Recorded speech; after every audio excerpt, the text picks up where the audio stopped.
Look around stuff.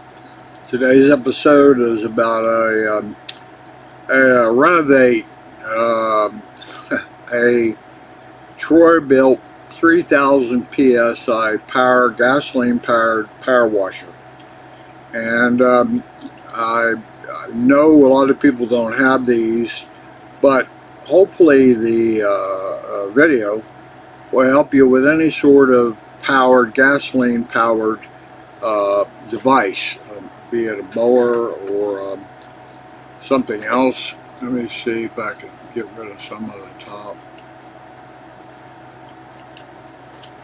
Anyway, the idea is that, and why I'm doing it. First thing, the thing is probably at least 20 years old, and it still functions fine. It puts out some good high pressure. Now, on pressure washers, you probably already know that the pistol, the actual sprayer, goes bad. I think this is probably maybe the third or the fourth one I've had. The trigger locks up. It either won't shut off or won't shut on. And anyway, that's part of the power washer issue. You have to put a new sprayer on periodically. But in my case, the major problem I was having, one was I had a gasoline leak, and it was up underneath something I couldn't see. Had a gasoline leak. The number two issue I had was that the original Troy Bilt had tubeless tires on it, and one of them I could get some pressure and it would hold, but the other would not, no matter what I did. And I don't much care if they're very small. These were 3-4, I think, is the way they're labeled. 3.00-4 was the labels on them, and I have, in fact, replaced some of these with inner tubes on the inside, but I don't want to do that anymore. And let's see, the third thing, I had a gas leak, I had flat tires going all the time, and finally the actual water hose from the compressor to the spray gun. This is a 20-year-old hose, and it had metal clad around it, and over time the rubber insulation on the outside of it has scraped off, and so when I go to grab something I get a handful of sharp metal. So it was time to replace that hose. It wasn't leaking, it's just you couldn't handle it without getting pinpricked by metal sticking out of it. So that's what I've set out to do. And the main point I think I want to talk about is the gasoline leak, because that's the most obvious widespread gasoline powered device issue, is you develop a leak somewhere. Now, I'll show it in a minute, but in my case, the tank sits on top, goes through a very short piece of fuel line hose, which in my case is 1/4 inch in diameter. Then it goes to a inline cut-off fuel switch. You've seen them; most of them have red handles on them, and you can cut the gasoline off to the carburetor, and then from out of that switch it went down to the carburetor. Now, it is possible that the carburetor is leaking around the bowl. There is a seal where the bowl gets attached up to the carburetor, and it could be leaking at that point. I'm not sure yet. But anyway, what I'm going to do is replace the tubing from the gas tank all the way to the carburetor, and with new fuel line hose. Now, when I took off the old hose, I don't see any cracks or anything. I don't see it.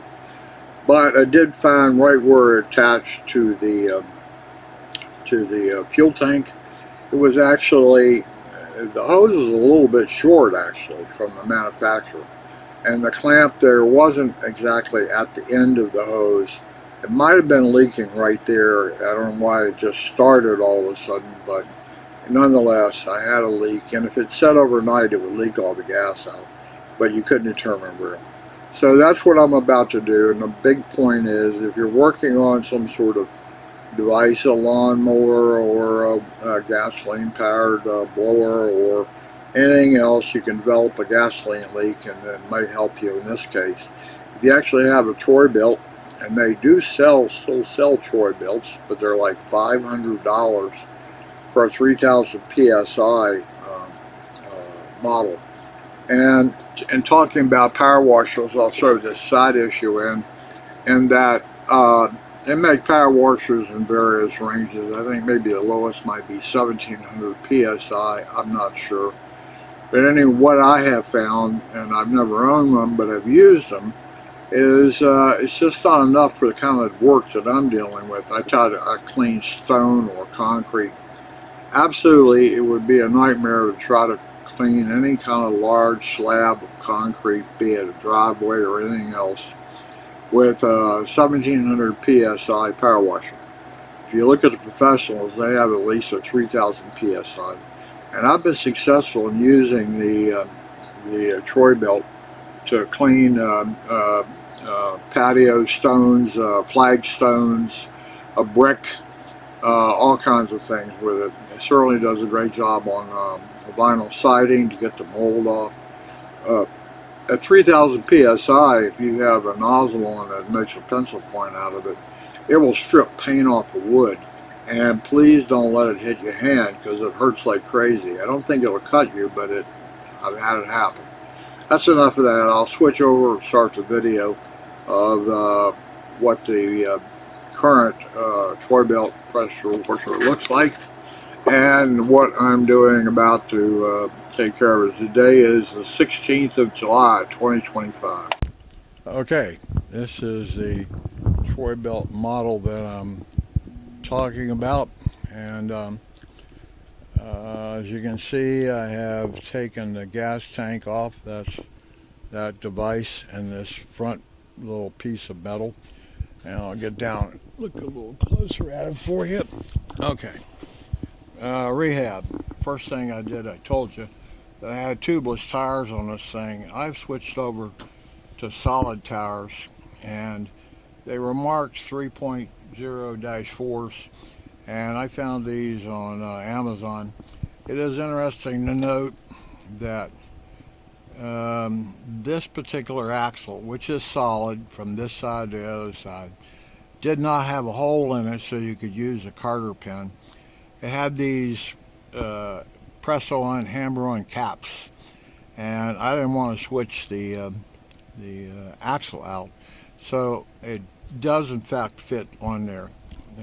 So I've gone to hard rubber tires, and I suggest you do that on any kind of device where you have a rubbery sort of air fill, because they just don't hold. Okay. The second thing I talked about was I have replaced this this hose now, and fitted it to my sprayer up here and to the pump itself.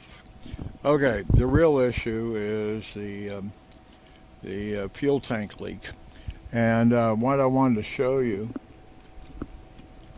is off of the fuel tank there comes, and I'll show you the fuel tank. This is the fuel tank for this one, and right here is where the fuel comes out, and on that there was a short right here. On that, where did my tubing go? On that was a short piece of tubing set like this that went to this cutoff switch. I think it was like this. This is cutoff switches, by the way, can be straight through or have a right angle to it. This one had a right, so I had to make sure the cutoff switch, they come in both ways, so make sure you get the right cutoff switch. I do like cutoff switches because you can empty the carburetor bowl out when you're done with everything, and that is the best way to store it with no gasoline in the carburetor. So if you don't have a switch, you ought to put one in somewhere, and then you can run the carburetor bowl empty. Anyway, it had this, and then from here I had this other piece of fuel line that shaped and goes down to the carburetor. There it is. Doesn't look terrible, and the clamps look okay to me, but I'm going to completely replace the fuel line. And as I said, on the carburetor down here at this particular junction right here, there is a rubber gasket between here, and there is a bolt right here that you can take off, and some gas might come out of it.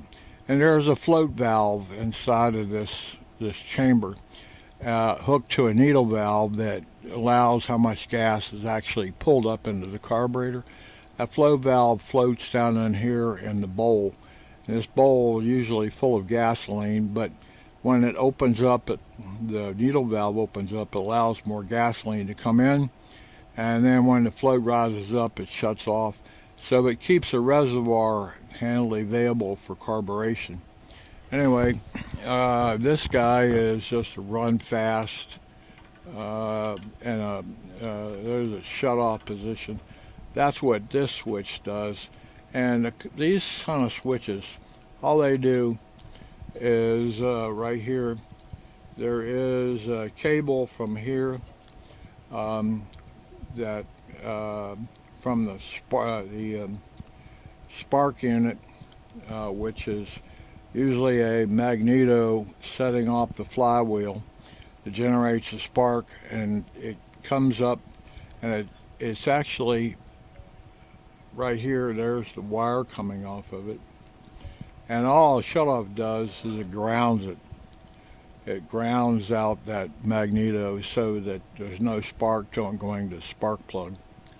I'm also going to replace the spark plug over here. It's not easy to get to, and but it's been in forever and ever, and time to replace that.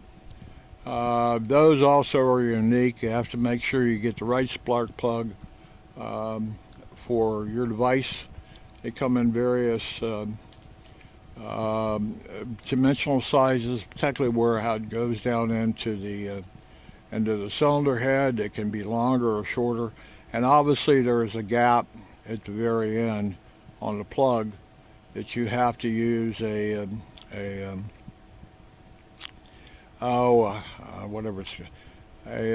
gap gauge to make sure you get the right gap between the spark plug, actual small gap between the plug at the top and where the power comes on at the bottom.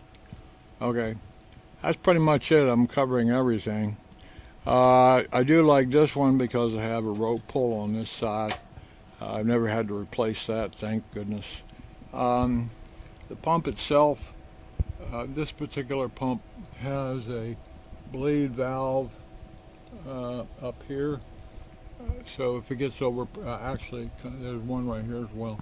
If it gets over pressure, it will expel oil out there, and you don't want that to happen. It usually only occurs when you're running the pump with no release on the spray trigger, and pressure builds up inside the pump and can try to release itself out one of those purge valves. That's pretty much it. The muffler seems to be okay. Again, with the tires replaced, it's now finally easier to move around. I do change oil at least once a year, no matter how much usage. You don't want oil sitting in for 5 years. And anyway, I think that covers it today. But I'm really talking more about anything is fuel line replacement. And these lines come in various diameters, so you have to get the right diameter fuel line. I suggest you do install a fuel cutoff switch if you don't have one in your device. And finally, I don't know yet, but I will find out when I hook it all back together again, is whether it's leaking at the bowl right here. I don't think it would leak anywhere else over here, but we'll find out. I've generally, as always, cleaned up a little bit. Since I'm redoing it, it just makes it easier. Still have some right there, but makes it easier to work on. You're not constantly getting dirty by doing it. Anyway, that's the deal. And somewhere on here is a faceplate, a metal model faceplate. It tells you the serial number and so on and so on. That's always a handy reference when you're working on anything, is to look at that and get the model numbers and use those for any kind of part search that you're going to use. That's it for this. This is Uncle Ron and stuff. Today is whatever it is in July, and hopefully it will help somebody who is having an issue with any kind of gasoline powered device. Oh, one final note. I use high test gasoline on all my powered devices, gasoline powered devices. I have a mower sitting over there. I have various weed whackers and steel blowers and so on. I use high test gas, and my theory is it somewhat dilutes out the ethanol that is in all gasoline, and to get around that. I've never had a problem with gasoline. I've had friends say that ethanol destroyed their steel weed whacker or your blower or some other device. I've never had that issue, but then I use high test.